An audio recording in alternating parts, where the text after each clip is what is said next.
ይሄ የኛ ሰንበት ትምህርት ቤት የነበረ ሰው ነው። ዲያቆን የነበረ ነው። ጭራሽ ያው ቅዱስ ቁርባን ልክ አስመስለው እንደዚህ ያቀርባል። ልብሰ ተክህኖ አድርገው ያው እንደምታዩት ለጉባኤ መጥቶ በእነሱ ተጠርቶ ጉባኤ መጥቶ የቅዱስ ጊዮርጊስ ዓመታዊ ክብረ በዓል ስለነበረ እኛ ጋር ልክ አስተዳዳሪው ሲያውቁበት ተሐድሶ መናፍቅ መሆኑን እኛ ስናቅ በእነዚህ በተሐድሶች በእናሰግድ ተመርቶ መጥቶ ገድለ ቅዱስ ጊዮርጊስን እንዴት አድርጎ አመስጥሮ እንደሰበከ ብታዩት።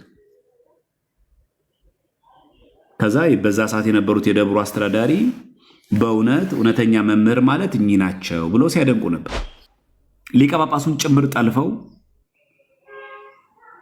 ብፁዕ አቡነ አንጦኒዎስን ማለት ነው። እንደውም ጭራሽ ተሐድሶችን አላወግዝም ብለው እንደውም ጭራሽ ምን አሉ? ልጆቼ እነዚህ ናቸው አሉ ጭራሽ ተሐድሶቹ። ከዛ ነው የኤርትራ ኦርቶዶክስ ተዋሕዶ ቤተክርስቲያን ቅዱስ ሲኖዶስ እሳቸውን ያገለላቸው።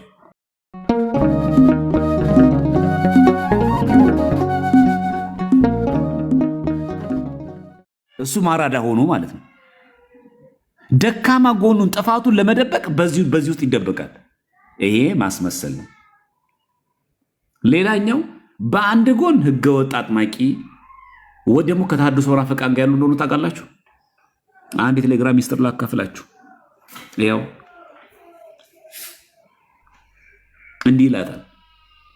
ስንት መምህር በሞላበት ዓለም እኔ ምንም ማውቀው ነገር ሳይኖር እንዴት ነው ማስተምርሽ ካላት በኋላ የዲያቆን አሸናፊ መኮንን መምህር ግርማ ወንድሙ መምህር ይመኑ አባ ገብረ ኪዳን ትምህርቶችን አዳምጪ አላት። ይታያል። አሁን ምን አገናኛችሁ እነዚህ ሰዎች? ይሄ የተወገዘ ነው። ይሄ አጥማቂ ነው፣ ህገወጥ። ይሄ ደገኛ መምህር ነው። እኚህ ደገኛ መምህር ናቸው። አይታችሁ። ቀጠለች። እሱማ እኮ ሰማለሁ እኮ አለችው። ዲያቆን አሸናፊ መኮንን መጽሐፉን አነብ ነበርና ተሐድሶውን ተወግዟል ሲሉኝ ማንበብ ተውኩት አለችው። እሱን ታዩ፣ መጽሐፉን አንብቢ፣ ትምህርቶችን አዳምጪ አላት።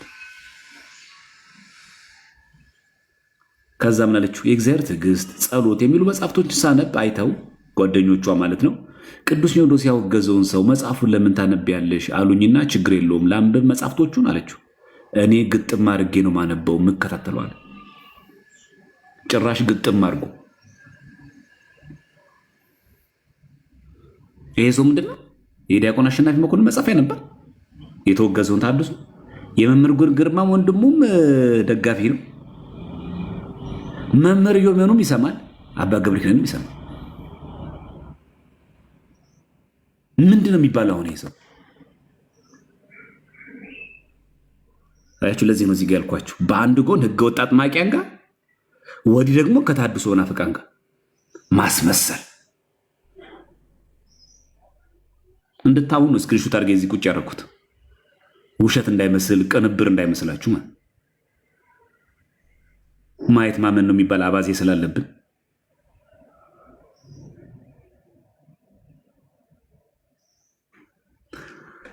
ኤኒሃው እንደዚህ አይነት ሰዎች አሉ ባጭሩ። ስለዚህ ሐራ ጠቃ ስንል ምን ማለታችን ነው? መናፍቅ፣ ጠዋይ ሃይማኖት ለዋጭ፣ ባህልና ትርጓሜው ከመጽሐፍ ከንባብ የማይገጥም መጽሐፍት አዎ ያሉትን እሱ አይደለም ያሉትን አዎ ብሎ የሚናገር ማለት። ተሐድሶ አዎንታዊ ትርጓሜ አለው። በአዎንታዊ ትርጓሜው ምን ማለት ተሐድሶ ማለት በአዎንታዊ በበጎ ሲተረጎም ሰው በንስሐ ይታደሳል። ይሄ በጎ ነው፣ ምንም ችግር የለው።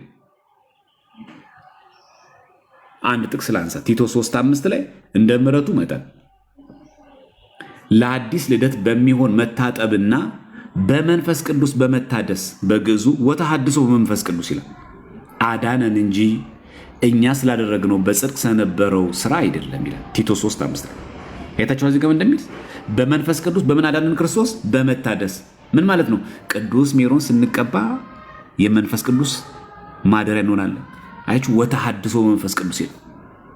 በጎ ትርጓሜ ያው ሰው ይታደሳል። አሮጌ ማንነታችን ይታደሳል። ይሄ በአዎንታዊ ሲተረጎም ማለት። በአሉታዊ ደግሞ ሲተረጎም እንደምታውቁት የቤተክርስቲያናችን ትምህርት ምን አይልም፣ አይታደስም፣ አስተምሮ አይታደስም። ለምን? እዚህ የያዕቆብ ወንድም የይሁዳ መልእክት ቁጥር 3 ላይ ወዳጆች ሆይ ስለምንካፈለው ስለ መዳናችን ልጽፍላችሁ እጅግ ተግቼ ሳለው ለቅዱሳን አንድ ጊዜ ፈጽሞ ስለተሰጠ ሃይማኖት ነው።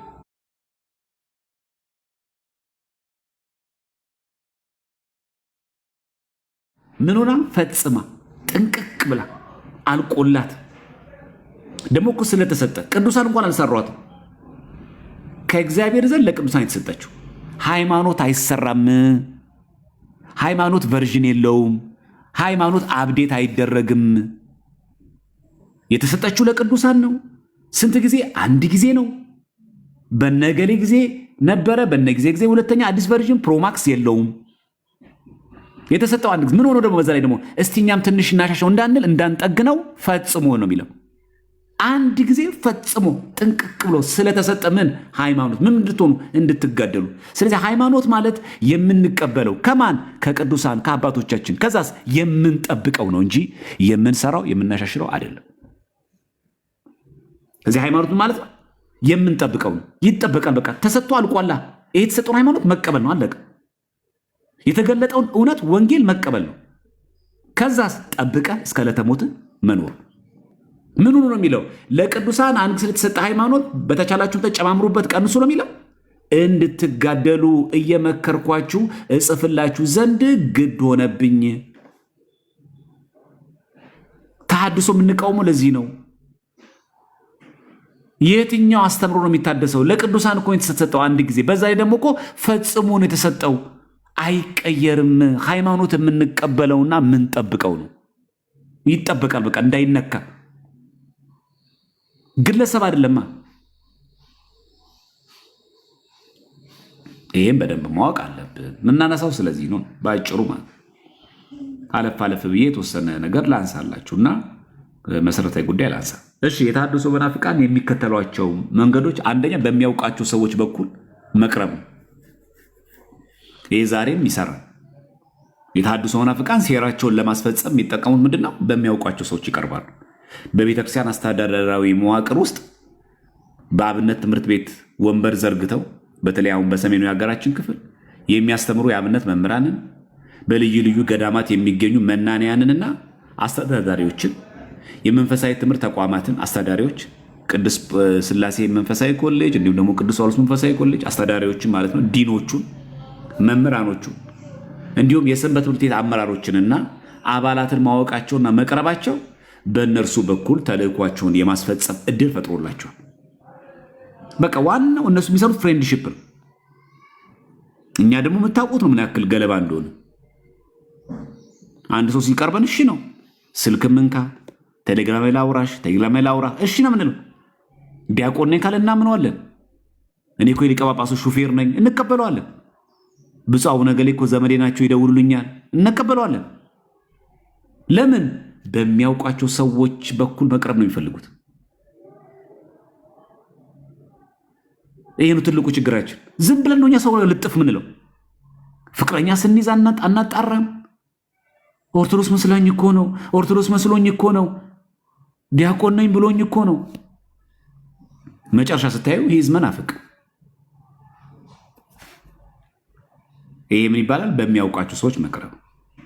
በተለይ በ1990 ዓመተ ምህረት ላይ ይመለሳል ተብሎ ሲጠበቅ የነበረው ጽጌ ስጦታው በ2004 ዓመተ ምህረት በቅዱስ ሲኖዶስ ምልዓተ ጉባኤ ከተወገዙ 16 መናፍቃን መካከል አንዱ የሆነው በሰሜናችን የሀገራችን ክፍል የነበረው ጽጌ ስጦታው አንዱ የበከለው በሚቀርባቸው ሰዎች ተጠግቶ። ስለዚህ ጓደኝነት በጣም አደገኛ መሆኑ መገንዘብ አለብን። ሁለተኛው በገንዘብ ማታለል በጣም አደገኛ ናቸው። ገንዘብ ላይ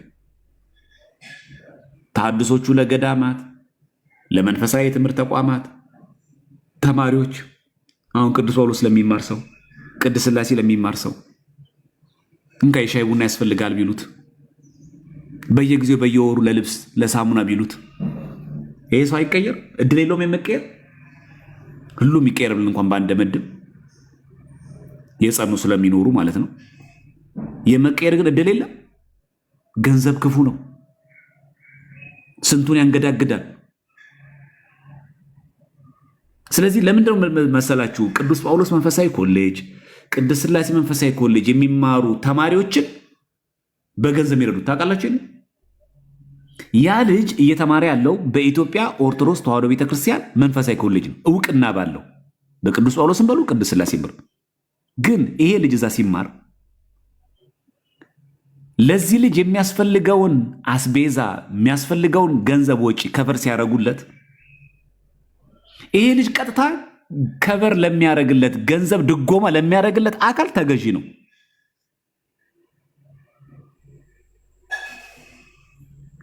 ከዛ ምን ያደርጋሉ? ይሄ ልጅ ከመንፈሳዊ ትምህርት ኮሌጅ ተመረቀ ተብሎ መቼም ተወክሎ ነው የሚሄደው ከየሀገረ ስብከቱ። እኛ አካባቢ በደንብ የስብከቱ ወንጌል አልተዳረሰም፣ እባካችሁን ቅዱስ ጳውሎስ መንፈሳዊ ኮሌጅ ይግባ፣ ቅድስት ሥላሴ ይግባ ተብሎ በሊቀ ጳጳሱ ፊርማ ይገባል፣ በአለቃው ፊርማ ይገባል። ሶፍትዌሩ ግን እየተቀየረ ነው ያለው። እዛ ኮሌጅ ሲማር ከቅድስት ሥላሴ ቅዱስ ጳውሎስ ተመርቆ ያ ገንዘብ ድጋፍ እያገኘ ነው። ከዛ በዚህን ቀን ፍሪ በሆነበት ሰዓት ላይ ቅዳሜና እሑድ እያገኙት እኚህ ተሐድሶ ናፍቀን ይበርሱታል። እስቲል የት ነው የተማረ ያለው? እዛ መንፈሳዊ ኮሌጅ።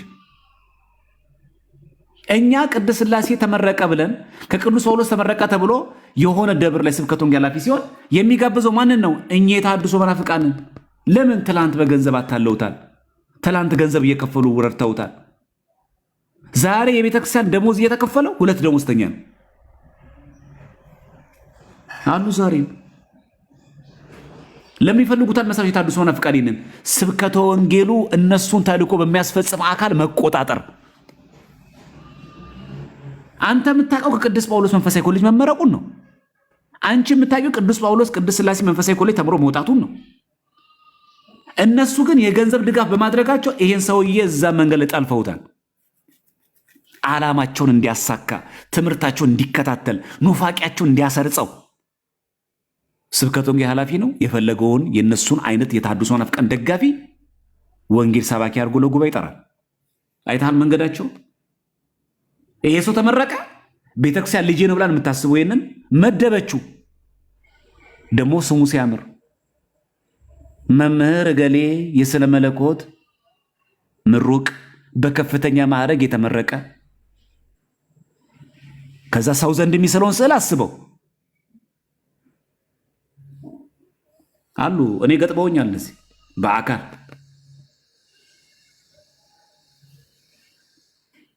አደገኛው ደግሞ ለገጠሪቱ ቤተክርስቲያን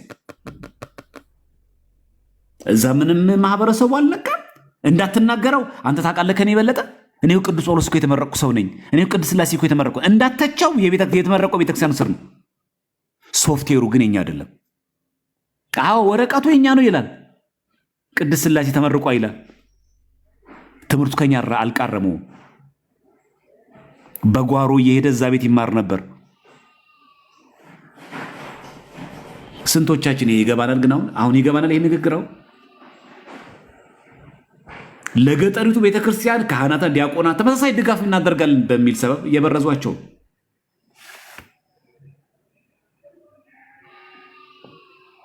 በጣም አደገኛ ኑፋቄ፣ በጣም መጥፎ ነው። ከዛ አሰልጥኖ አሰይጥሮ መመለስ፣ ይቺ ደግሞ አደገኛዋ ስልት ናት።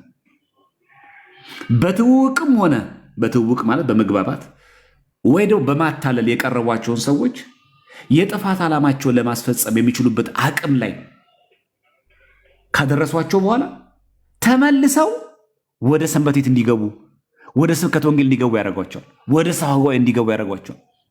ያሰለጥናሉ። ቀየሯቸው በኑፋቄ ያሰይጠሟቸዋል። ሰይጣን ይሆናሉ። አሰይጥኖ ይመልሳል።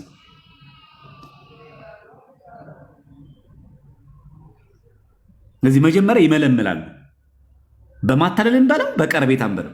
የገንዘብ ችግር ከሌለብህ በቀረቤታ እንደሚያስተምር መስሎ እንደሚረዳሽ መስሎ በገንዘብ እንደማታለይ ሲያቅ፣ የገንዘብ ችግር እንደሌለብሽ ሲያቅ፣ አንተም ልክ እንደ ሲያቅ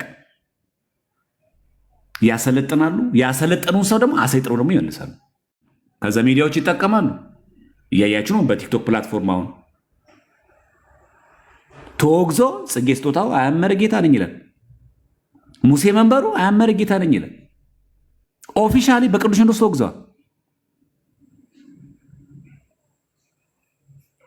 ይሄ በጣም አደገኛ ናቸው። ጋዜጠኞች ይጠቀማሉ፣ ጋዜጦችን ይጠቀማሉ፣ መጽሔቶች ይጠቀማሉ። ለመጥቀስ ያክል መጥቅ የሚባል ነበር። በሃይማኖት ቁሙ። አይገርምም? ርዕሱ ራሱ የመጽሔቱ ስም በሃይማኖት ቁሙ የሚል ነው። ግን የማን ነው? የተሐድሶ መናፍቃን። ለምን መሰላቸው የሚያደርጉት? በሃይማኖት ቁሙ ካለ የኦርቶዶክስ መስሎት ሁሉም ኦርቶዶክስ ያነብላቸዋላ። አየህ፣ በሃይማኖት ቁሙ ብሎ ተሐድሶ ሊሆን አይችልም። አየህ፣ አንተ የምትገምተው እንደዛ ነው። መጽሔት ነበር። እኛ ሰንበቴ ተበትኖ ነበር። ይሄ የምታስታውሱ ከሆነ ቀይ መጽሔት የመጽሔቱ ርዕስ በሃይማኖት ቁሙ ነው የሚለው። የሚታደለው በነፃ ነው። ይገርማቸዋል። በነፃ የሚታደል ነው ይላል። መቼም በሃይማኖት ቁሙ ከተባለ መቼስ ግልጽ ነው። በቃ ሁሉም ኦርቶዶክስ ደስ ብሎት እንዲገዛ ነው። ጽሑፉ ግን ኑፋቄ ነው። መርከብ የሚባል ነበራቸው። መና ተዋህዶ የሚል አይገርም? ስሙ ራሱ እውነት የሚል አላቸው። ሆህተ ብርሃን የሚል አላቸው። ከሳቴ ብርሃን የሚል ነበራቸው። ርግብ የሚባል አላቸው። ንቁ ወዘተ።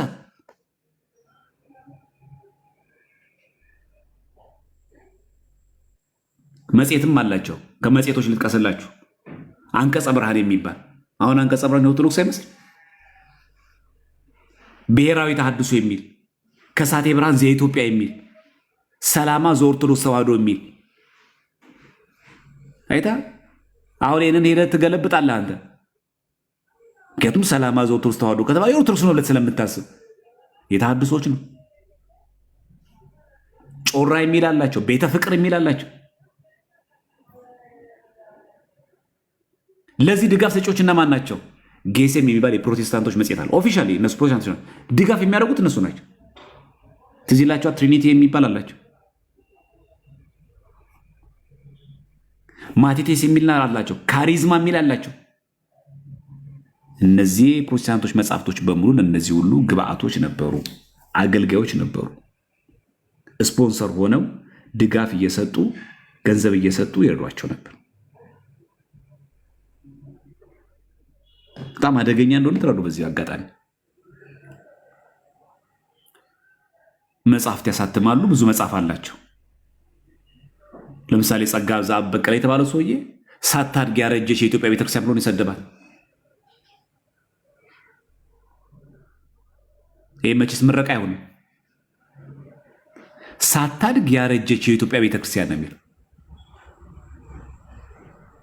ይህ አሁን የጻፈው ጸጋ ዘአብ በቀለ ነው።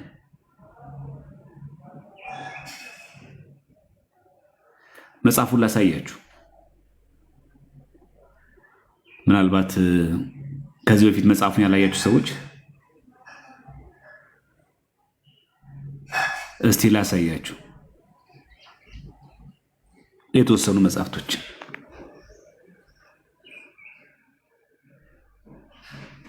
እሺ፣ አካላዊ ቃል የሚል አላቸው። የዮሐንስ ወንጌል ትርጓሜ ክፍል 1 ላይ ይህ በዲያቆን አሸናፊ መኮንን ነው።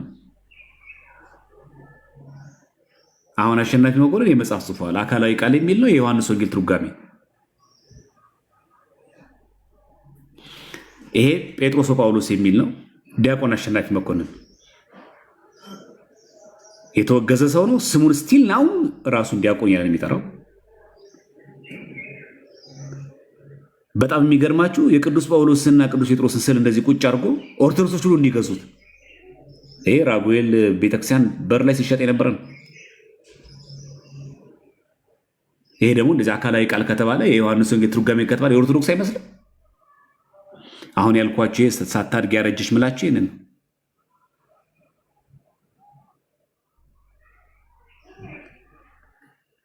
ይሄ ነው እንግዲህ። ይሄ ተንሱ ለጸሎት የሚል ነው። አሁንም አሸናፊ መኮንን ነው። ህብስተ ሕይወት ይላል። ከነጋ ደግሞ እዚህ ጋር ተወልዱናል ይላል። ይሄ እንደዚህ ነው። እዚህ ጋር ጸሎት አለ። ክርስቶስ ለምን ሰው ሆነ የሚል እኔ ከኔ እንደተሰማችሁ። እነዚህ ሁሉ የተሐድሶ መናፍቃን መጽሐፍቶች ናቸው። ኦርቶዶክሱ እንዲገዛቸው ስዕላትን ከቨር ፔጅ አድርገው ልክ ቃና ዘገሊላ አስመስሎ በዚህ መንገድ ይጽፋሉ። ስቲል ነው በመጽሐፋችሁ ልክ በዚህ ልክ ማለት ይሄ ኦፊሻል ፔጁ ነው። ይሄ ቴሌግራም ቻናሉ ነው። የአሸናፊ መኮንን ጭራሽ ስልኩን ቁጭ አድርጎ ነው። ምንም አይፈሩም። ሲዘግቡ ምንም አይሉ።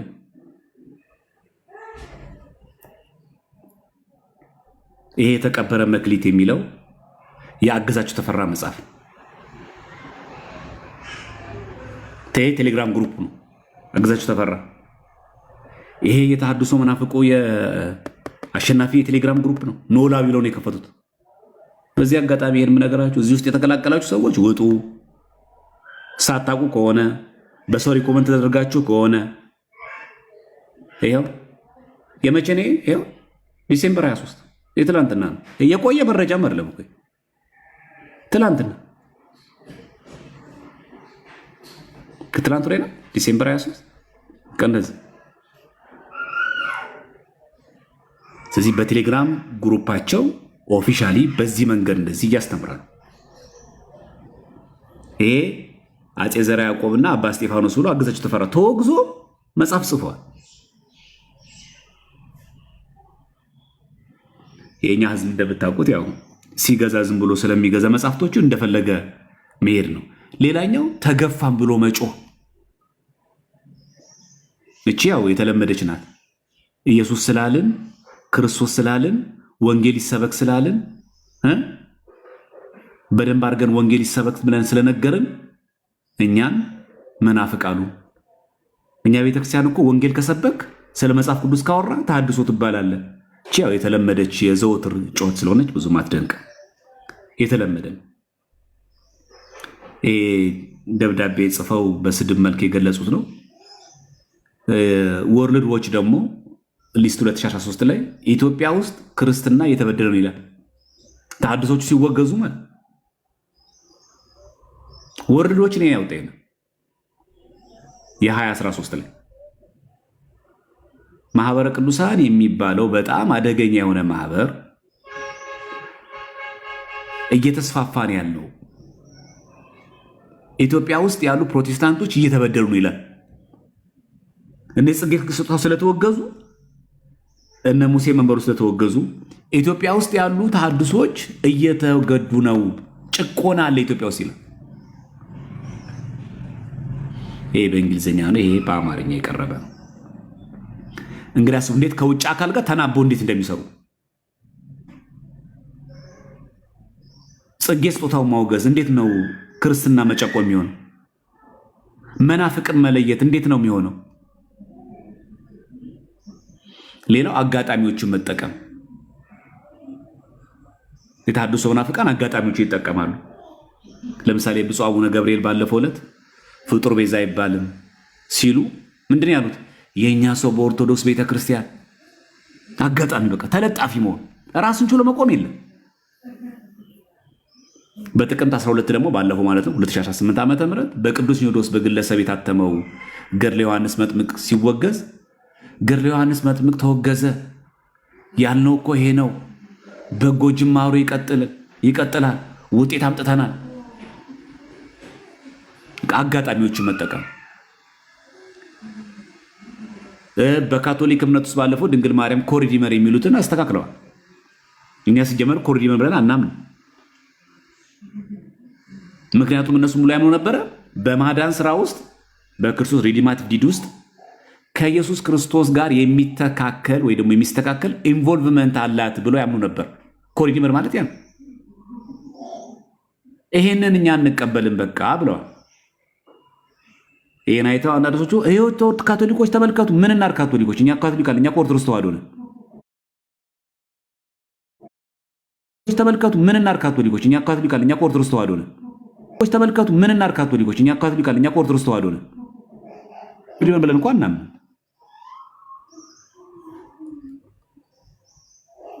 ይሄ ማለት ነው ገድለ ዮሐንስ ተወገዘ ይላል። የኦርቶዶክስ ሲኖዶስ ይበል የሚያሰኝ ስራ ጀምር ይላል። የአጀሬው አጋጣሚው መጠቀም ነው። እዚህ ጋር ደግሞ የዓለም ብርሃን የሚል ነው። አስደሳች ዜና ገድለ ዮሐንስ መጥምቅ በሊቃውንት ጉባኤ ተመርምሮ ተወገዘ። በርቱ፣ በነካ እጃችሁ ሌሎችንም አውግዙ። ይሄ መጽሐፍ ነው የተወገዘው። አጅሪት ደግሞ ይበል ይቀጥል የሚያስብል ታላቅ ውሳኔ ነው። የሊቃውንት ጉባኤውን እግዚአብሔር ያክብርልን።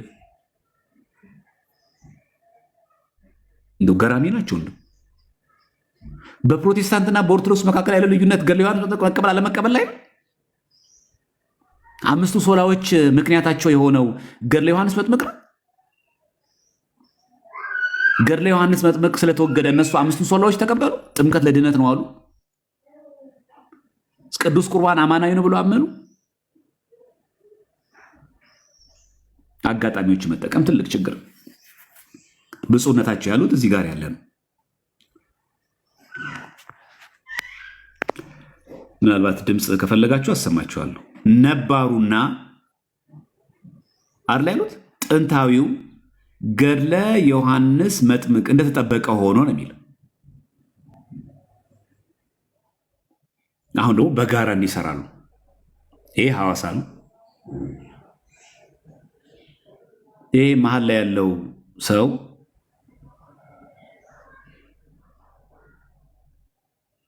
ለጉባኤ መጥቶ በእነሱ ተጠርቶ ጉባኤ መጥቶ የቅዱስ ጊዮርጊስ ዓመታዊ ክብረ በዓል ስለነበረ እኛ ጋር ልክ አስተዳዳሪው ሲያውቁበት ተሐድሶ መናፍቅ መሆኑን እኛ ስናቅ በእነዚህ በተሐድሶች በእናሰግድ ተመርቶ መጥቶ ገድለ ቅዱስ ጊዮርጊስን እንዴት አድርጎ አመስጥሮ እንደሰበከ ብታዩት።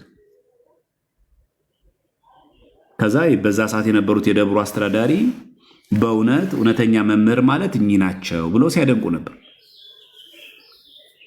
እሱስ የፈለገው እንዲህ አልነበረም። ሲያየው ሲቹዌሽኑ አይመችም። ሁሉም ሰው ነቅ የሆነ የሰንበት ተማሪ ሁሉ ጠበቀው። ተገለበጠና የስብከቱ ርዕስ ቀይሮ ሄደ።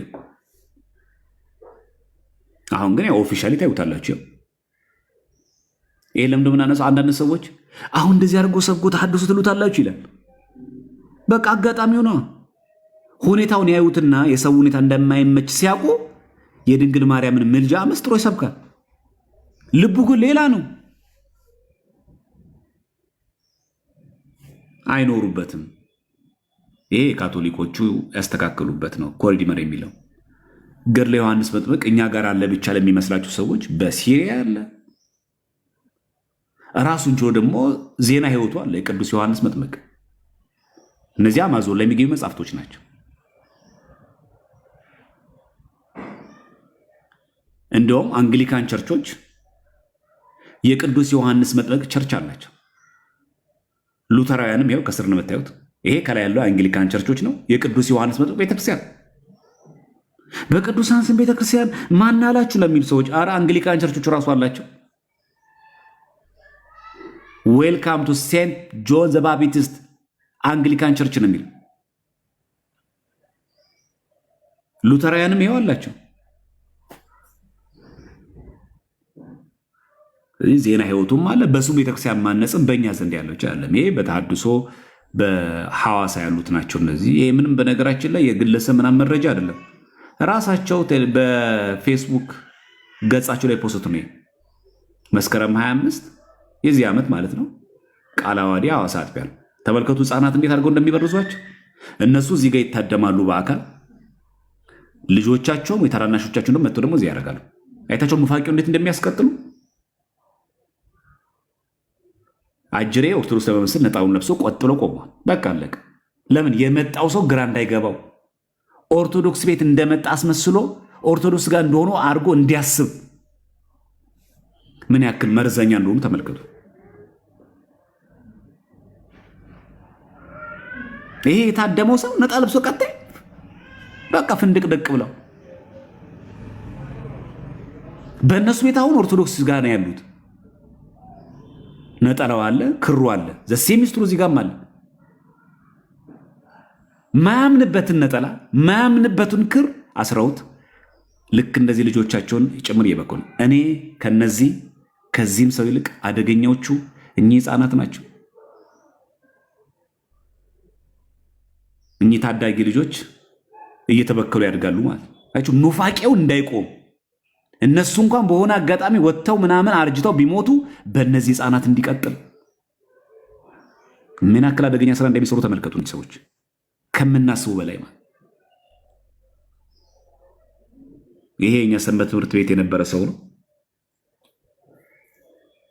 ዲያቆን የነበረ ነው። ጭራሽ ያው ቅዱስ ቁርባንን ልክ አስመስለው እንደዚህ ያቀርባል። ልብሰ ተክህኖ አድርገው ያው እንደምታዩት ይታያቸዋል። እዚህ ከጀርባ ላይ ስክሪን ምናምን ቺዝ ጋር ባለቤቷ አለች። ይሄ አሁን በቴሌግራም ብቻ እየተፖሰተ ነው። አሁን ምንም የሰው ፕራይቬሲ መንካት ነው አይደል?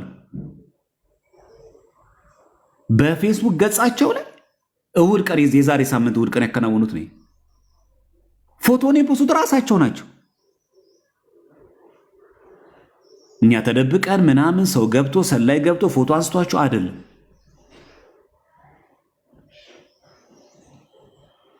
ይሄ በሻሸመኔ ነው። የቅድሙ የሐዋሳን የጌታ እራት ብለው ያቀርባሉ። ማስታወቂያ ይሰራሉ። በዚህ መንገድ ያቀርባሉ። በዚህ መንገድ ያው ይዳፈሩታል። ሁሉም እነዚያው የምታያቸው ፎቶዎች ሁሉ በእነሱ ፌስቡክ ገጽ ላይ የተፖሰቱ ናቸው። ምን መፍራት የለ ምን የለ። አሁን እኚህ ሽማግሌዎች አያሳዝም? የት ነበር አሁን መኖሪያቸው? የት ነበር መገኘት የነበረበት? የት ነበር ውሏቸው መሆን የነበረበት?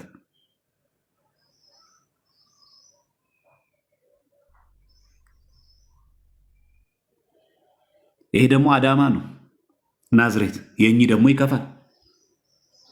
ሙሎቹም ሁሉም ገዝተው ከመርካቶ ለብሰዋል። ጭራሽ ያው ኦፊሻሊ ምን እንደሚያደርግ ተመልከቱ እዚህ ጋር። ከዛ ምን ያደርጋሉ? ህፃናቶቻቸውን ይኸው ይሄ ናዝሬት ነው። የዛሬ 2 ወር ማለት የቆየ መረጃ እንዳይመስላችሁ።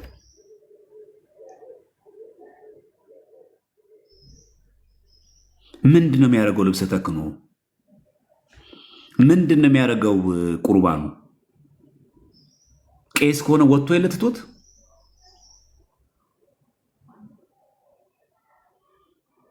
አያችሁ። በሐዋሳም ተመልከቱ ህፃናት አሉ፣ እዚህ ጋርም ተመልከቱ ህፃናት አሉ። አያሳዝኗችሁ? ከኋላ ታያችኋለች ህፃን ከኋላ ያለችው።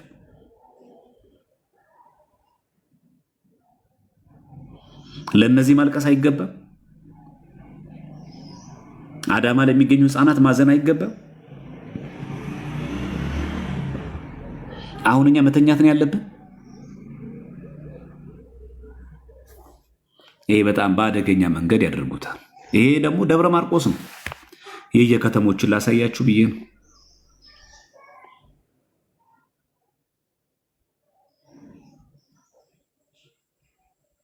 እኚህ ሰንበት ተማሪዎችን ይዞ ነው።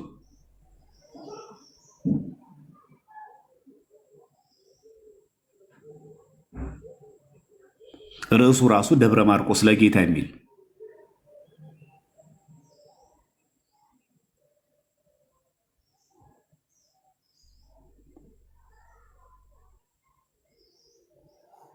ይሄ በጣም ከምናስበው በላይ የሆኑ አካላት ናቸው። ይሄ ዲላ ነው። እንደኛ አይነት የሰባኪ አድርገው ራሳቸውን ቄስ አዲስ ብሎ ቄስ ተዘራ ወርቁ ብሎ በቃ አለቀ። እንደዚህ ያደርጋሉ። ይሄ ዲላ ላይ ነው። ማስታወቂያ ሰርቶ ባነር ሰርቶ ምናምን። ይሄን የሚመራው ማን ነው? ሻሸመኔ ያለው ይኸው እዚህ ጋር ይናገራል።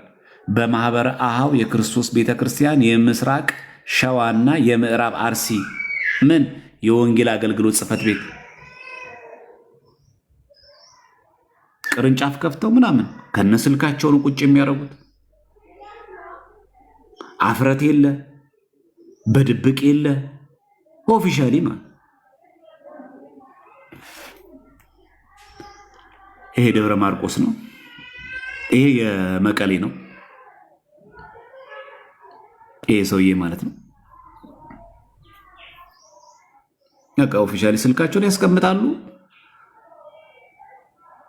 በቃ ተንሲው እዩ ተነስቷል፣ ፍሉ ዓመታዊ ጉባኤ ልዩ ዓመታዊ ጉባኤ ብለው ጽፈውታል። በቃ እንደዚህ። የት ነው ያልገቡት ታዲያ? የት ክልል ነው የሌሉት? አዳማ፣ ሻሸመኔ በኦሮሚያ ክልል አየን። በሲዳማ ሐዋሳ አየን። መቀሌ አየን። ደብረ ማርቆስ አየን። የት ነው የሌሉት? እዚህ ጋር ደግሞ የዛሬ ዓመት ሕጽበተ እግር እያደረገ ልብሰ ተክህኖ አስለብሶ ከመርካቶ አስገዝቶ እሱ ተጎንብሶ እግር እያጠበ ታዩታላችሁ።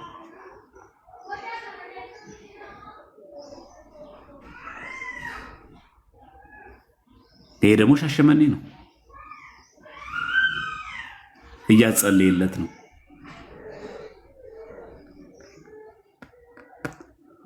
ህፃናት ላይ እንዴት አድርገው እንደሚሰሩ በዚህ አጋጣሚ እንድታውቁ ነው። ህፃናት የሚሰራው ስራ ከባድ ነው። ይሄ ደግሞ በእውኑ በማርያም ማመን ይገባል ብሎ አያችሁ፣ የእመቤታችን አይን ላይ ጥያቄ ምልክት። ይሄ ባለፈው ለታሳይቸዋለሁ በመጋቢ ጥበቡ ሰለሞን። ልክ እችን ሲያዩ ሰው ሁሉ ጥያቄ ሲፈጥርባቸው መጀመሪያ ሰው ገዛቸው እንዳለ ጥያቄ ሲፈጥርባቸው አብዴት አረጓትና እንዲያርገው አወጧት። በእንተ ማርያም ብለው አወጡ። ራሱ መጽሐፍ እኮ ነው።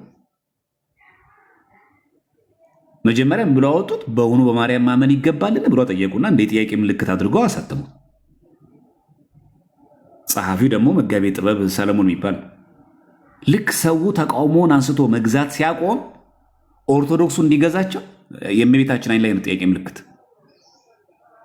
ለምንድነው ስዕለ ማርያም እንደዚህ ያደረጉት? የኦርቶዶክስ መስሎት ሰው እንዲገዛ።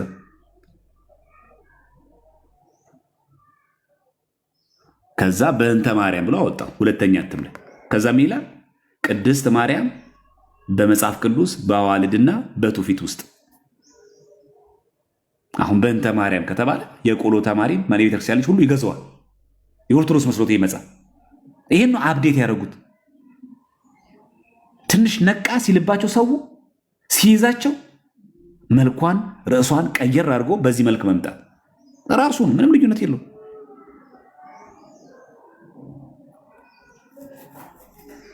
ይሄ ነው። ይሄ በእውኑ በማርያም ማመን ይገባል። ውስጡም ለማየት ከፈለጋችሁ ማርያም የአምላክ እናት ወይም ወላዲተ አምላክ ማለት ኑፋቄውን የለም። እንደው እግዚአብሔር ያሳያችሁ። ማርያምን የአምላክ እናት ወይም ወላዲተ አምላክ ማለት ኑፋቄውን የለም። ማርያም የበኩር ልጇን ክርስቶስን በድንግልና ከወለደች በኋላ ከዮሴፍ ሌሎች ልጆችን ወልዳለች ይላል። ሉተራውያንም እኮ እንደዛ ያምኑ። እንግዲህ ማርያም ክርስቶስን ከወለደች በኋላ ዮሴፍ በግብር አወቃት ማለት ነውን የሚል ጥያቄ ቢነሳ ይላል አሁን የሚያሰኙ ብሎም የሚያስገድዱ ጥቅሶች አሉ ይላል። ይሄ በመጽሐፍ ነው። ይሄ ደግሞ አጅሬው አገዛችሁ ተፈራ ተወግዞ አይታችኋል። ላይቭ ላይ የቲክቶክ ላይቭ ነው። መቼም እዚህ ላይ አቴንድ የሚያደርግም ሰው አይጠፋም። የተወገዘ ሰውን አገዛችሁ ተፈራ የተቀበረ መክሊት እናሳትም ይላል። መጽሐፉ እንዲያሳትም ነው እዚህ ጋር የሚሰሩት ስራ። ከመጽሐፍ አልፈው ከቴሌግራም ቻናል አልፈው በቲክቶክ ላይቭ ላይ ያስተምራሉ።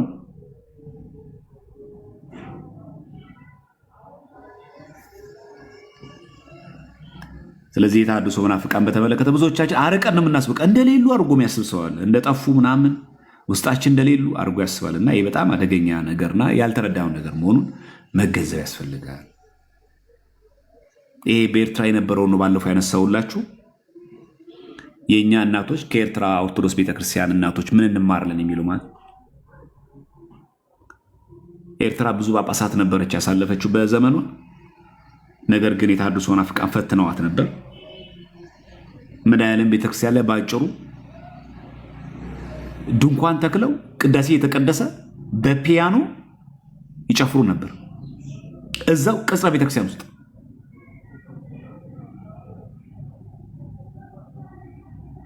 በየት በኩል? በአስመራ መድኃኔዓለም እና ቅድስት ሥላሴ አብያተ ክርስቲያናት አውደ ምሕረቶች ላይ ማለት ኦርቶዶክሳውያን ምዕመናን በይፋ ወደ ፕሮቴስታንት ጉባኤ ሄደው እንዲማሩ ጥሪ ያቀርብላቸው ነበር።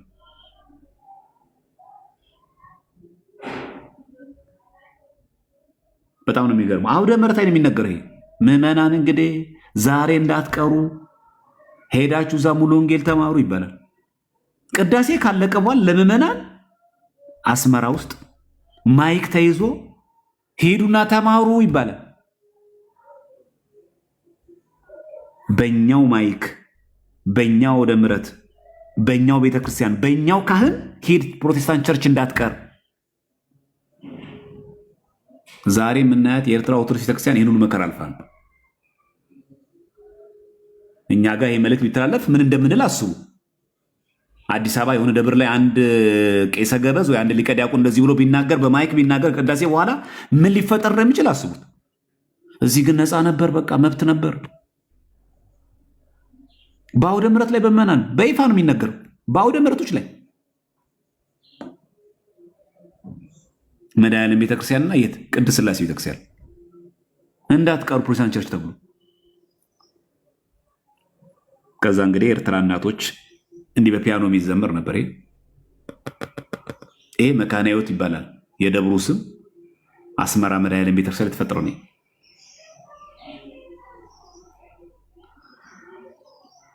እና የአደገኝነት ስልት ስናየው እንደው ዝም ብሎ እኛ ሀገር ብቻ የመጣን አድርጎ የሚያስብ ሰው ስላለ ሊቀ ጳጳሱን ጭምር ጠልፈው ብፁዕ አቡነ አንጦኒዎስን ማለት ነው እንደውም ጭራሽ ተሐድሶችን አላወግዝም ብለው እንደውም ጭራሽ ምን አሉ? ልጆቼ እነዚህ ናቸው አሉ ጭራሽ ተሐድሶቹ። ከዛ ነው የኤርትራ ኦርቶዶክስ ተዋሕዶ ቤተክርስቲያን ቅዱስ ሲኖዶስ እሳቸውን ያገለላቸው።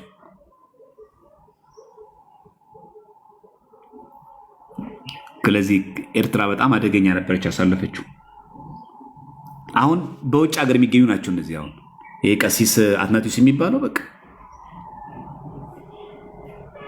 የአባ ወልደ ትንሣኤ እኛ አቡነ በርናባስ ማለት ነው የአዲስ ኪዳን ታቦታችን ኢየሱስ ነው ብሎ የሰበኩት ስብከት ሼር አድርጎ በቃ ነው የሚናገረው። ግን ቀሲስ ብሎ ነው የሚናገረው።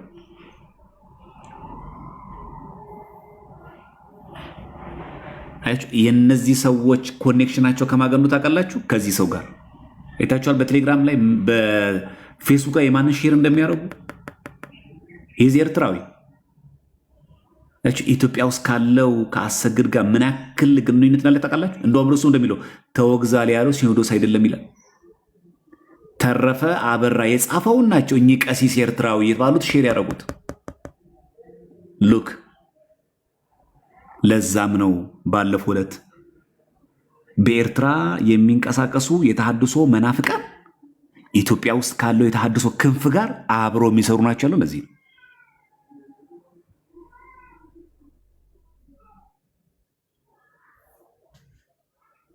ኦፊሻሊ ነው የሚሰሩት። በቃ ምንም ሳያፍሩ ሳይፈሩ ነው የሚያደርጉት። እሳቸውም ቀሲስ ብለው ራሳቸው የሚጠሩት አይፈሩም። አሰግድ አልተወገዘም ብለው ነው የሚያምኑት። ወደ ኢትዮጵያ የመጡ ኤርትራውያንም እዚህ ቤት ገብተው እሱ ጋር ሄደው ቃለ ዓዋዲ እንዲማሩ ያደርጋሉ። ምንፍቅናውን ይህን ሴራ ይሰራሉ።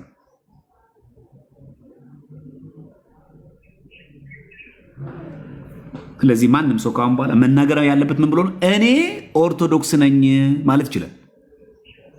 እገሌ ኦርቶዶክስ ነው ብሎ ግን ዋስትና መግባት ለማንም ማንም መብት የለውም። ስለ ራስ መውራት ይችላል። እኔ አይደለሁ ማለት ይችላል።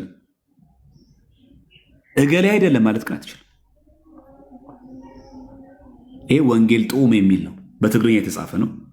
ጸሐፊው ቀሲስ ዶክተር ተክለአብ። መጽሐፉ እንዳለ ኑፋቄ ነው። ላቅርብላችሁ ከዚህ ውስጥ ገጽ 384 ላይ ክርስቶስ ያል ጌታ ይላል። እዚህ ጋር ጎይታ ማለት ጌታ ማለት ነው።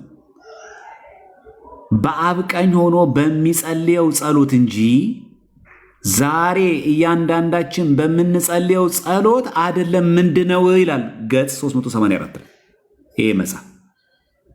ይሄ መጽሐፍ በውጭ በሚገኙ ኤርትራ ተሐድሶ መናፍቃን የሚሰራጭ መጽሐፍ።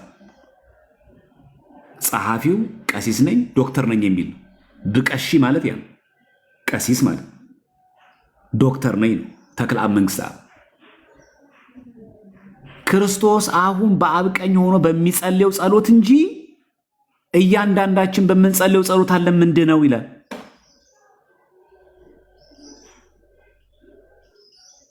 ክርስቶስ አንዴ ተሰቅሎ ሞቶ ባዳነን ድነት አይደለም። በጌቴሰማኒ የጸለየውን ጸሎት አሁን እንኳን ያ ጸሎት አለ አይለይም ይላል ገጽ 352 ላይ።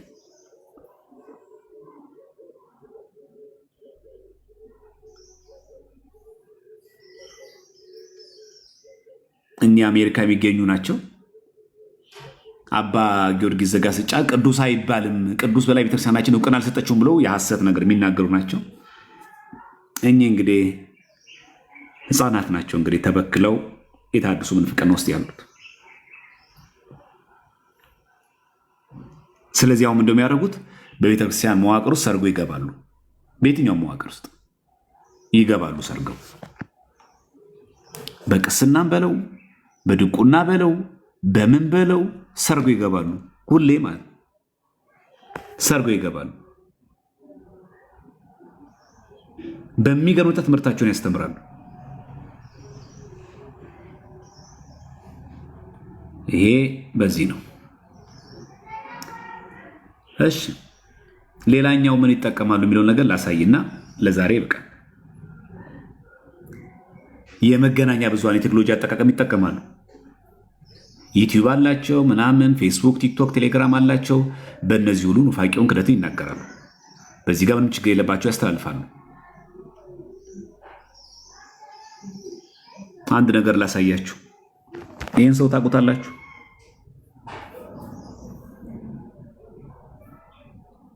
በፌስቡክም በቴሌግራም በማን ነው በቲክቶክ ማለት አሁን ስንማማር የሚጽፈውን ጽሑፍ ተመልከቱ። እርሶ እኔን የመናገር የማስተማር እንጂ ተሐድሶ የማለት መብት የሎትም ካለ በኋላ ይሄ ሰው ማለት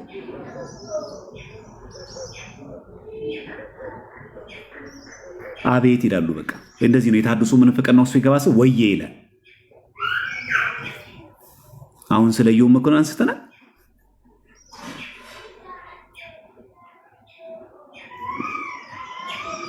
አሁን ለዚህ ሰው ስድብ ያስፈልጋል? በቃ እንደዚህ ባለጌ ሁሉ ስዳች ዝም በሉት። በቃ አለቀ። እግዚአብሔር ይስጥልን ነው። ለዚህ መልሱ ምንድን ነው? እግዚአብሔር ይስጥልን። በቃ አለቀ።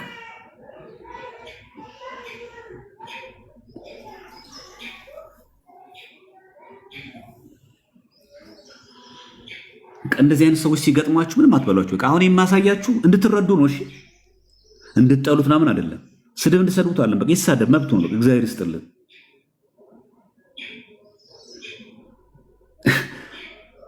በቃ እንዲህ ናቸው። በቃ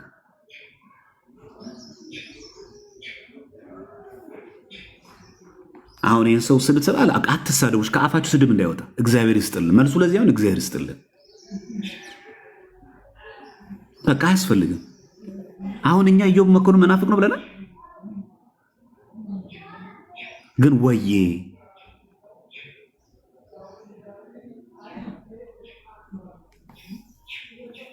እሺ እኔ አሁን እንድትረዱት ነው። አሁን ማሳያችሁ ሰው እንድትረዱት ነው። ሰው የደረሰበትን ደረጃ እንድትረዱት ነው። በቃ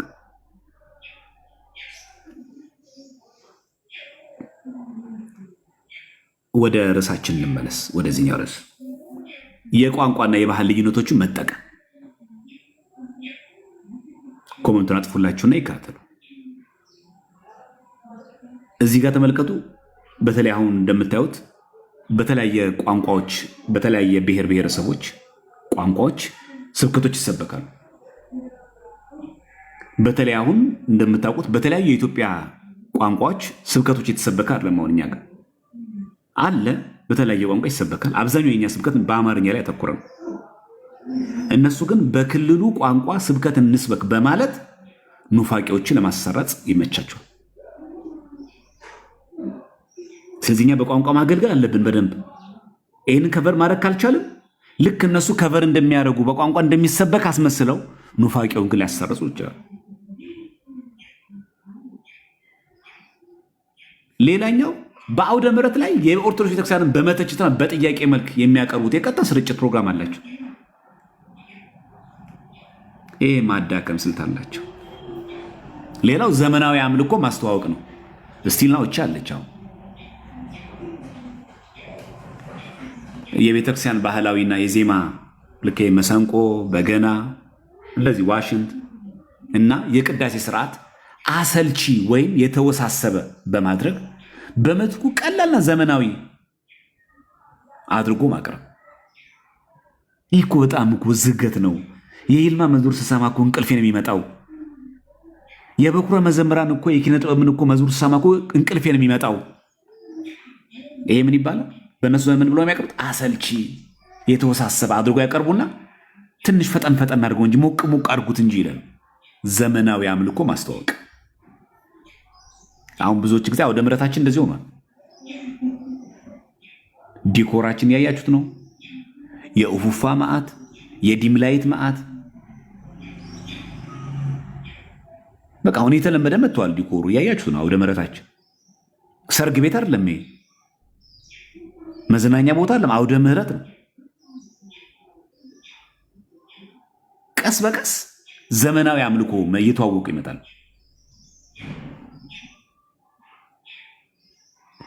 የፋይናንስ ድጋፍ አለ፣ ከውጭ የሚደገፍ ድጋፍ አለ፣ ከውጭ የሚመጣ ድጋፍ አለ። በዚህ በኩል ደግሞ የተደራጀ ትችት ማቅረብ። የተደራጀ ወንጌል አሰብኩም እናንተ ገድል ድርሳን ነው የተደራጀ። ይሄ ቀላል ትችት ነው። የተደራጀ ትችት ነው። የተደራጀ ማለት የተቀነባበረ አስልተው አልመው አቅደው የቤተክርስቲያንን ትምህርት ማዳከም።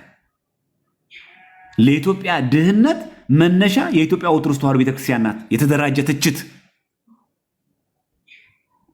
ኢየሱስ ካልክ የኢትዮጵያ ኦርቶዶክስ ቤተክርስቲያን ትወገዛለህ። የተደራጀ ትችት።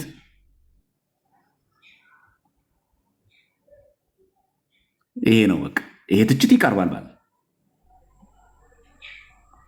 ይሄ በጣም የተደራጀ ትችት አለ ማለት። ከዛ መጀመሪያ ምን ያደርጋሉ? ጥያቄ መጫር ነው። ምንፍቅና ውስጥ አንዱ ሲገባ መጀመሪያ ምን የሚያደርጉት እንትን አለው፣ ስቴፕ አለው። መጀመሪያ መጽሐፍ ቅዱስ ምን ይላል ብሎ ጥያቄ መፍጠር። ይሄ ለምንድን ነው የሚሉት? የኦርቶዶክስ ቤተክርስቲያን ትምህርት መጽሐፍ ቅዱሳዊ መሰረት የለውም ለማለት ነው። አሁን ድንግል ማርያም አድርጋለች የሚል ጥቅስ አለ? እስኪ ቃል በቃል አምጣልኝ። እስኪ ድንግል ማርያም እንደዚህ አድርጋለች አማላጅነት የሚል አንድ ጥቅስ ቃል በቃል አምጣልኝ። ከዛ ኦርቶዶክስ ሆናለሁ። አይቹ ጥያቄ መጫር። ከዛስ ማጠራጠር። ከዛም ይላል መጽሐፍ ቅዱስ ምን ይላል? ልክ መጽሐፍ ቅዱስን እንደሚቀበሉ አስመስሎ ማቅረብ። እውነት መጽሐፍ ቅዱስ ለነሱ ምን ይላል?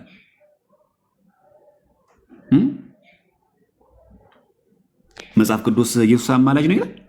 ሎቱ ስብሐት። መጽሐፍ ቅዱስ እምነት ብቻ ይላል።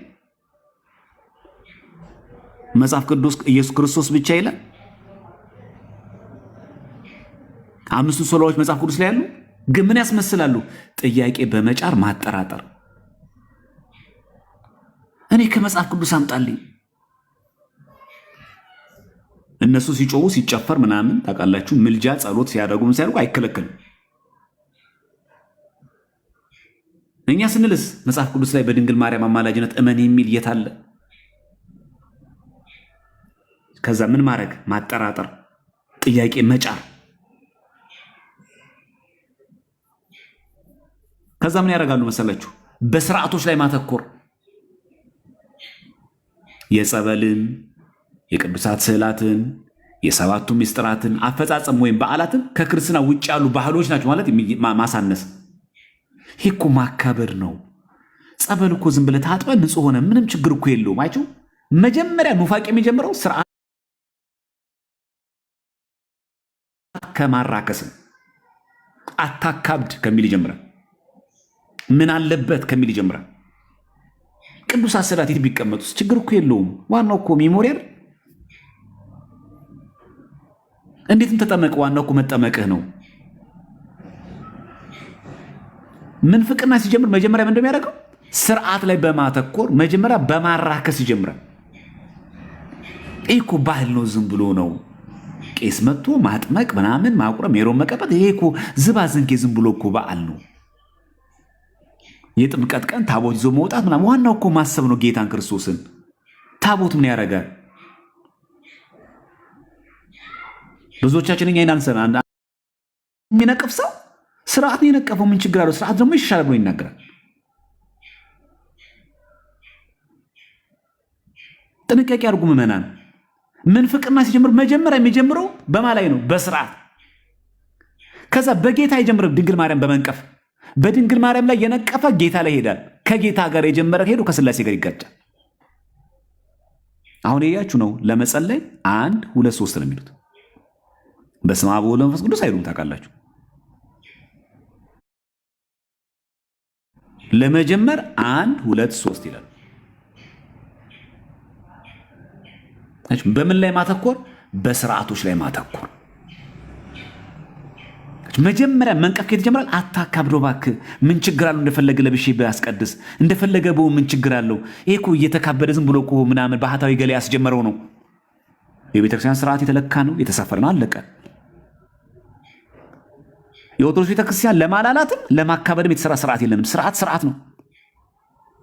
ነጠላ ለብሰን ቅዳሴና ያስቀድሳለን፣ አለቀ። መምሬ ገሌ ጀምሮ አይደለም፣ ስርዓት ነው። ምን ብሎ ግን ይጀምራሉ? በስርዓቶች ላይ በማተኮር በልቶ መቁረብ ችግር የለውም እንደማለት። ዋናው እኮ መቁረብ ነው። ይህ እኮ 18 ሰዓት እኮ ዝም ብሎ ባህል ነው። የኢትዮጵያ ውጭ ያለ ባህሎች ናቸው ማለት መስርዓት ላይ ይመጣል። አትደራደሩ። ቤተክርስቲያን ስርዓት እየሰማችሁ ነው። አትደራደሩ። ሌላኛው ስልታቸው የቤተክርስቲያን ስህተቶችን ማጋለጥ። ምን ማለት የቤተክርስቲያን ስህተቶች ስንል በአስተዳዳሪዎች በአባቶች ላይ የሚታዩ ስህተቶችን፣ የገንዘብ ብክነት፣ የሥነ ምግባር ጉድለቶችን በማጉላት ቤተክርስቲያን እኮ ጠፍታለች እያሉ ይናገራሉ። አላየም? መምሬ ገሌ ባለፈው ዕለት እየገለበጡ እየሰከሩ አላየውም? ባለፈው ዲያቆን ገሌ ከገሊት ጋር አድሮ ማታ ሲወጣ አላየው? ስለዚህ ምን ይሁን? እሺ አየነው። ስለዚህ ምን ይሁን? የኦርቶዶክስ ቤተክርስቲያን አስተምሮ ችግር ነው ማለት ነው? የኛ ቤተክርስቲያን አስተምሮ የሚለካው በዛ ሊቀ ጳጳስ ስነ ምግባር ነው የሚለካው? በጠቅላይ ቤተ ክህነት ስራ አስኪያጅ ነው የሚለካው? አስተዳዳሪ እኮ ገንዘብ በሉ። አዎ ልክ ነው፣ በሉ። አዎ ገንዘብ አመን እኮ ልክ ነው።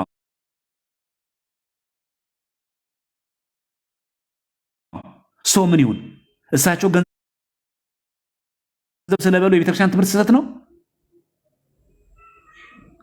እዚህ አንደኛ ስርዓት ላይ ተኮራ። ሁለተኛ በምን ይጀምራሉ? በቤተ ክርስቲያን አባቶች የገንዘብ ብክነት አሳበው የቤተ ክርስቲያንን ቦታና ደረጃ ከዛም ይላሉ ቤተ ክርስቲያን እኮ የለችም አሁን ይላሉ። አደገኛው አችናል። ሙስና አለ፣ ትክክል ነው። ዘረኝነት አለ፣ ትክክል ነው። የገንዘብ ብክነት አለ፣ ትክክል ነው። ምን እስከ ዓለም ፍጻሜ ከእናንተ ጋር ነኝ የሚለው ጥቅስ አሁን ይሰረዛል በእነዚህ ሰዎች የሥነ ምግባር ችግር። ከዛ ቤተክርስቲያን ባካቲ ይቅርብህ። ቤተክርስቲያን እኮ እየጠፋች ነው። በቃ አባት እኮ የለም። አባት ድሮ ቀረ። የበቁ አባቶች ድሮ ቀሩ። አሁን የተቀደሰች ንግግር አትመስልም? በጣም ለቤተክርስቲያን ስርዓት የተቆረቆሩ አይመስሉ?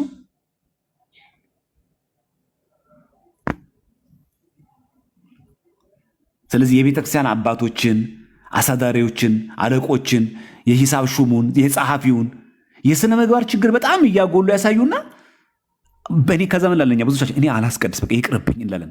እንደዚህ አይነት ደረጃ የደረስን ሰዎች የለንም። በአለቃው ምክንያት፣ በጸሐፊው ምክንያት፣ በሰንበት ቤት ሊቀመንበሩ ምክንያት፣ በዲያቆኑ ምክንያት ማይሆን ቦታ አይተናቸው እንግዲህ ከእንግዲህ እኔ ቅዳሴ ይቅርብኝ ያለን ሰዎች የለንም። የእነሱ ዓላማ ውስጥ ገባን ማለት ነው። ቤት ሆኜ ባስቀድስስ ላይቭ አለ አይደል እንዴ? ቤት ሆኜ ብጾምስ? ቤት ሆኜ ብሰግድስ? ቤት ሆኜ ውዳሴ ማርያም ብደግምስ ማን ይከለክለኛል?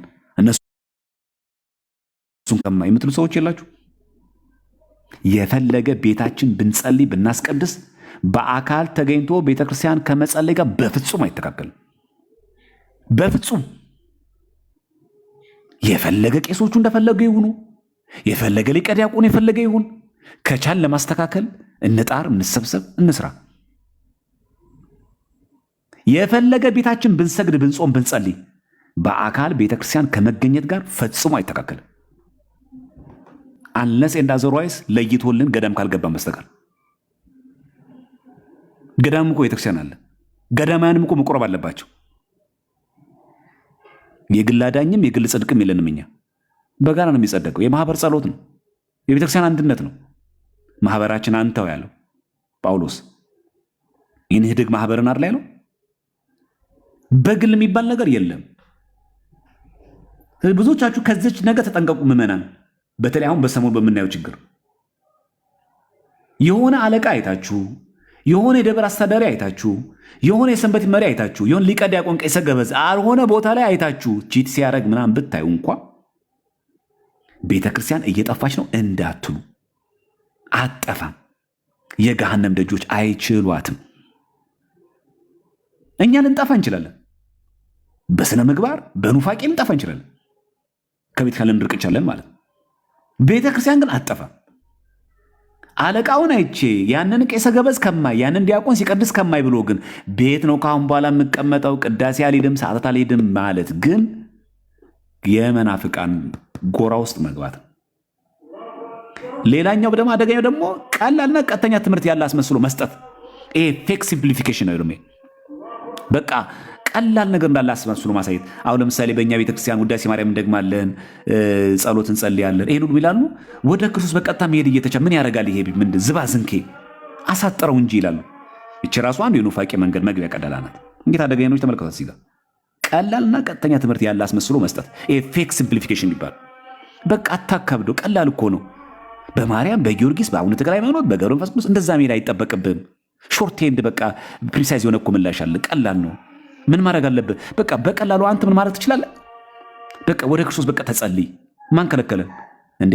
በማንም ቅዱስ እኮ አማልዱን ለምኑን ብለን እኮ ብንጸልይ ብለን የምናጠቃለው አባታችን ሆይ በሰማይ የምትኖር ስምህ ይቀደስ መንግስትህ ትምጣ። አባታችን ስን ማን ነው አባታችን? ክርስቶስ አባታችን አይደለም እንዴ? በረሱ መጸለያችን መተውን እኛ ክርስቶስ እርዳኝ ብለን መጸለይ አንችልም እንዴ? አንተ በቸርነቱ ጎብኝ ብለን መጸለይ አንችልም እንዴ? ወደ ክርስቶስ እንችላለን። ማን ከለከለ? አያችሁ፣ በቅዱሳን ስም የሚደረገውን ጸሎት ውስብስብ እንደሆነ አድርጎ ያቀርባሉ። ከዛም ያደርጋሉ። በቃ በቀላሉ በክርስቶስ ቀጥታ ሄደ አሳጥረው አቋራጭ መንገድ ይላሉ። እቺ በመናገር የተሻለ አድርጎ ይናገራሉ። ይሄኛው ልንገራቸው ላብቃ። በማህበራዊ ግንኙነት ውስጥ ማዛል ሪሌሽንሺፕ ቢልዲንግ የሚባለው በጣም አደገኛው ደግሞ ይሄ ነው። ይሄ ምንድነው? ከምዕመናን ጋር ወዳጅነት መፍጠርና የግል ችግሮቻቸው መጋራት። ይሄ በጣም አደገኛ ነው። ዝም ብሎ ይቀርብሻል፣ ወይ ደግሞ አንተን ትቀርብሃለች፣ ወይ ደግሞ ተመሳሳይ ጾታ ሊሆን ይችላል ይቀርብሃል። ከዚ በኋላ ምንድን ሆነ ነው ሲባል መቼስ እንደምታውቁት ፐርሰናሊ ብዙ ችግሮች አሉብን። እንዲህ ሆኜ በቤተሰብ በፋሚሊ እንደዚህ ሆኜ እንደዚህ ገጥሞኝ እንደዚህ ሆኜ በዚህ ወጥቼ በዚህ ገር ስትሉ አይዞ ወንድሜ እግዚአብሔር አለ ብሎ ከአንተ ጋር ይቆማል። አይታ ከምዕመናን ጋር ወዳጅነት መፍጠርና ከዛስ የግል ችግሮቻቸው መጋራት። አይዞ ወንድሜ እኔ ያለሁልህ። አሁን ምን ገነባ? ሪሌሽንሺፕ ቢልዲንግ ገነባ። አሁን አንተ ቤስት ፍሬንድ ሆነ። ስለዚህ አንተ አሁን የምታማክረውን ሰው አገኘ፣ አንቺ የሚያማክርሽ ሰው አገኘሽ። በፋሚሊ የገጠመሽን ችግር የሚያማክርሽ ሰው ነው። ከዛ ምን ያደርጋሉ? የገንዘብ ድጋፍና የስራ ድጋፍ መስጠት። አይታል ወደዚህ ያሳድገዋል። እና የሆነ ቦታ ላይ ስራ አለ፣ እዛ ላስቀጥረህ እና የዛ ስራ ግቢ፣ እዚህ ቦታ ላይ ስራ መግባት ትችላለህ። አይ መጀመሪያ ቀረበ ወይ እሷ ወይ እሱ መጀመሪያ ወዳጅነት ካንተ ጋር ፈጠረ። ቀጥሎ ከዛ ምን አደረገ? መቼም ሰው ሲቀራረብ ብዙ ነገሩን ያወራ የለ የውስጥ የሆዱን። ከዛ ማህበራዊ ችግሮችን ይጋራሉ። አይዞ ወንድሜ እኔ ያለሁልህ ይላል። አንተ የምታስበው በቃ ጥሩ ሐሳቢ ሰው አገኘው ብለህ ነው። ከዛ ካገኘው ነገር ላይ ለአንተ ገንዘብ ይረዳሃል፣ ለትምህርት፣ ለክላስ፣ ለቤተሰብ ነው የሚሆነው። በተለይ ደግሞ በገንዘብ ችግር ውስጥ ላሉ ምዕመናን ድጋፍ በማድረግ የስነ ልቦና ተጽዕኖ መፍጠርና ወደ አስተምሮታቸው ይሰባሉ። ልክ ከዛ ከፈለ በኋላ እባክህ ዛሬ የሆነ ቦታ ወስጄ ልውሰድህ ይልሃል። አይታል አሁን ጎሉ ገብተዋል፣ ወዳጅ ሆኗል።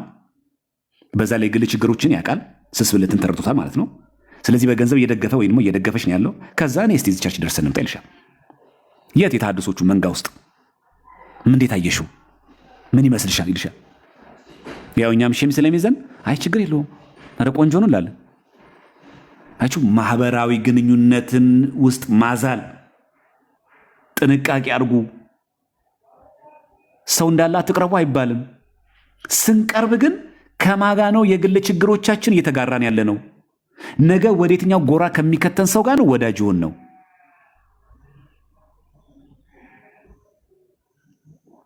እቺ በጣም አደገኛ። ብዙ ሰው እየጠፋ ያለው በዚህኛው በማድነቅ ይጀምራሉ። እንዴት ነው ወንድሜ ደህና ነህ ወይ? በጣም ጎበዝ ልጅ ነህ፣ በጣም ጎበዝ ልጅ ነሽ፣ እንዲህ ብትሰሪ። መጀመሪያ ወዳጅነት፣ ከዛ መቼስ በወሬ የግል ችግር የፋሚሊ ምናምን እናወራ የለ ይጋራሉ። ስስብለታችን አወቁት። በገንዘብ ከዛ ደገፉን። ከዛ ምን ተጽዕኖ አለ? የስነ ልቦና ተጽዕኖ አለ። ምክንያቱም እየረዳን ነው ያለው። ስለዚህ ለሚረዳን ሰው ተገዥ ነን። ከዛስ ወደ አስተምሮ መሳብ። እግዚአብሔር ከመናፍቃን ሴራ ሁላችን ይጠብቀን። ታዲያ ተሐድሶ የለም። በዚህ መንገድ የገቡ ሰዎች አናቅም። እኔ እኮ ጥሩ ሰው መስሎኝ ነው፣ እኔ እኮ በጣም መልካም ሰው መስሎኝ ነው፣ እኔ እኮ ሲያወራኝ እኮ በቃ ምን አይነት የእግዚአብሔር ሰው ነው ብዬ ነው። ኧረ እባክሽ፣ እሱማ ዓላማ አንግቦ መጣ። የአንቺ ወዳጅ መስሎ ቀረበ፣ ወጥመዱስ አስገባሽ። አንቺ የዋህነሽ የግል ነገርሽን አማከርሽው፣ እሱ በዛ ተጠቀመበት። ከዛ አስቦ እነሱ የሚማሩበት ቴሌግራም ግሩፕ ላይ አስገባሽ፣ እነሱ የሚማሩበት የዋትሳፕ ግሩፕ ላይ አስገባሽ። በአካል ደግሞ እዛ ላይ አቴንድ እንድታደርጊ ያደረገሽ።